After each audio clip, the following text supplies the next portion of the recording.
Dito kami ngayon sa sa may Maliko, Pangasinan. Tara, tour ko kayo sa bago naming tent.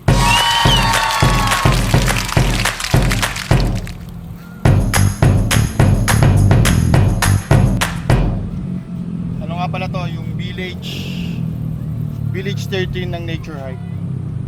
Tingnan natin, pasok kayo lang, sasama ko sa loob. Okay kami dyan. Gaano siya kalawak, tignan nyo.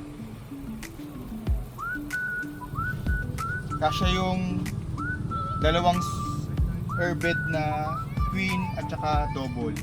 Kasya siya. Ganun siya kalawak. Tapos yan, nakatayo ka. Yan, nakatayo. Nakatayo ka sa loob. Komportable. Kasya rito mga 8 tao. Ganun siya kalaki. Tapos yung ventilation niya grabe. Ang presko. Paano pag gabi na? Paggabi? Oo, pag gabi na, madilim Paggabi dito. ito. Meron siyang power bank lang, on mo. Ayan na. Meron siyang volume 1. Malakas siya.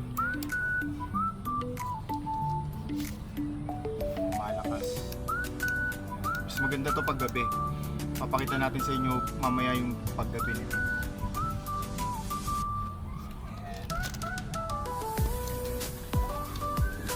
Pause muna.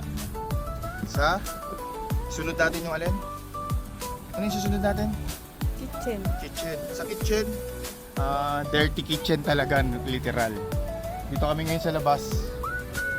Ayan. Ito lang yung setup.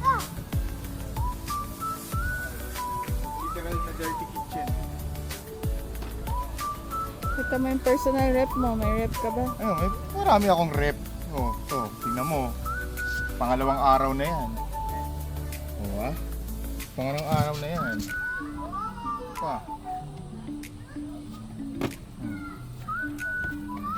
Yun may sunmig light to. Diba? Yung old school nating twin burner na hanggang ngayon nagagamit pa rin natin. Ayan, old school, old man. Ayan, ganito yung likod natin. Sarap talaga mag-camping, pera lang kulang. Ayaw, di ba? Sarap talaga mag-camping, pera lang kulang. Kaya kung ako sa inyo, pag na-stress kayo, mag-camping na kayo. Yan. Featuring Village 13 Nature Hike. Sulit siya. Panalo. Worthy yung mabibili mo rito.